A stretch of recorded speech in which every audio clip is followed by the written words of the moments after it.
నాయుడు గారు diversion politics లో సింహభాగం more than 50% Sharmila గారు పాత్ర వహిస్తున్నారు. ఇది మాకు బాధాకరమైనటువంటి అంశం. మేము వక్ఫ్ బిల్ విషయంలో ఛాలెంజ్ చెప్తున్నా, we are against to the BJP చేస్తున్నది తప్పు. ముస్లిం వక్ఫ్ బిల్ మీద దాడి చేస్తున్నది, అది రాజ్యాంగం మీద దాడి చేస్తున్నది. మాకున్నటువంటి శక్తినంతా ఉపయోగించి ఆపడానికి ప్రయత్నం చేస్తున్నాం. ఎక్కడ రాజీ పడే ప్రశ్నే లేదు.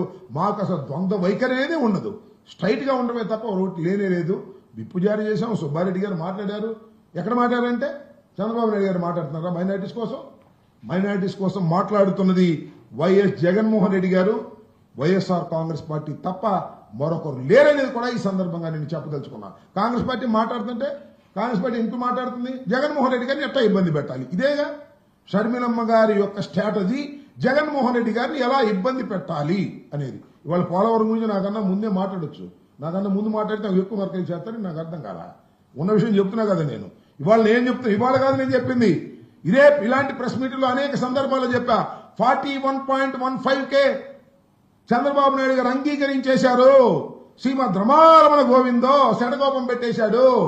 ఆ రోజున ఏ విధంగా అయితే ప్రత్యేక హోదాని మంట కలిపాడో, ఇవాళ పోలవరాన్ని కూడా మంట కలిపేటటువంటి కార్యక్రమం చేస్తున్నాడు. 41.15కు మాత్రమే నీరు నిల్వ చేసే విధంగా కేంద్రం నిధులిస్తుంది, మిగతాది ఎగ్గొడుతుంది. స్పష్టంగా వాళ్ళు చెప్పేశారు. చెప్పమంటున్నారు. ఇవాళ ఇద్దరు మంత్రులు ఉన్నారు కదా, అడగండి. మీ అందరూ నన్ను అడిగారు కదా, అడగండి. రేపు ఇద్దరు మంత్రుల్ని, తెలుగుదేశం మంత్రుల్ని, బీజేపీ మంత్రుల్ని, చంద్రబాబు నాయుడు గారిని అడగమనండి. ఈనాడిని, ఆంధ్రజ్యోతిని చెప్పమనండి దీనికి సమాధానం. ఒక స్టోరీ రాయమని నేను చెప్పిన దానికి, నేను చెప్పింది తప్పని.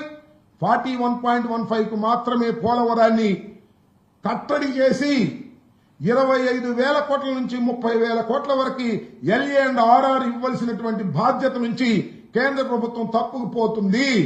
దీనివల్ల రాష్ట్రం దెబ్బతినిపోతుంది. ఏదైతే విడిపోయిన ప్రభుత్వానికి, విడిపోయిన రాష్ట్రానికి పోలవరం అయినా దక్కుతుంది, విడిపోయిన రాష్ట్రానికి ప్రత్యేక హోదా అయినా దక్కుతుంది అని ఆశపడితే ప్రత్యేక హోదా కాకెత్తుకుపోయింది. ఇదేమో గద్దెత్తుకుపోతుంది. ఏమిటి అన్యాయం అని అడుగుతా ఉన్నా. చంద్రబాబు నాయుడు గారు ఎందుకు ఈ వ్యవహారాలు చేస్తున్నాయంటే ఆయన ఇంట్రెస్టులు వేరు. వాళ్ళ అబ్బాయిని ఏదో ఒక విధంగా అధికారంలో కూర్చోబెట్టడానికి భారతీయ జనతా పార్టీ కావాలి. రాష్ట్రం సర్వనాశనం అయిపోయినా పర్వాలేదు. ఇదే ధోరణితో వ్యవహరిస్తున్నారు. కాదని చెప్పమంటున్నా నేను.